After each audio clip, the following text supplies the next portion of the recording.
Stepney's visit to the Fat Controller's Railway was coming to an end. "We shall miss you," said the Fat Controller.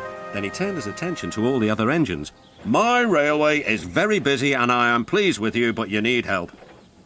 A diesel is all that's available. Please do your best to avoid any disturbances." "What does that mean?" whispered Duck. "That means this diesel is difficult," snapped James. And he was. The diesel surveyed the shed. "Not bad, I've seen worse. At least you're all clean," he sneered. The engines glared. "It's not your fault, but your controller should scrap you and get engines like me. A fill of oil, a touch on the starter, and I'm off. No bother, no waiting. They have to fuss around you for hours before you're ready." The engines were furious. Next morning, they held an indignation meeting round the turntable. "Disgraceful," mumbled Gordon. "Disgusting," said James. "Despicable," spluttered Henry. "To say such things to us," cried Donald and Douglas. "It's to teach him a lesson we'd be wanting. Now how do we do it?" The chance came sooner than expected. The diesel was purring comfortably. An inspector watched the fitter making final adjustments. The wind tugged at the inspector's hat. The diesel was ready. "Look at me, Duck and Stepney. Now I'll show you something." He rolled proudly towards his coaches. Then it happened.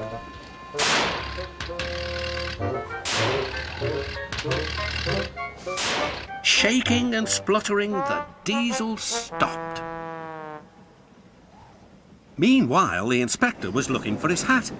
The diesel seethed with fury as Duck and Stepney pushed him back to the shed.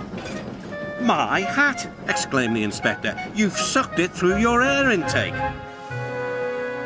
"Bother your hat," said the Fat Controller. "The heavy train's due out. You'll have to take it, Duck. Stepney, will you help, please?" "Thank you, sir," cried Stepney. "I'd like a good long run on my last day." The engines were soon ready. "Gordon will take over from halfway, so get the train there. Good luck." "Don't worry," smiled Stepney. "We'll get there and be early too." The cavalcade moved carefully over the rails and out to the open line. "Now for a sprint," puffed Stepney. "I'm ready when you are," replied Duck.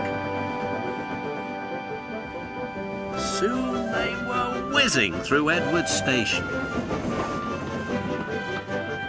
And next, they charged at Gordon's Hill beyond.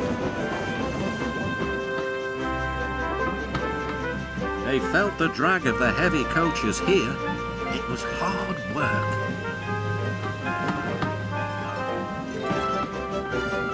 At last, they were running smoothly along the line towards the big station.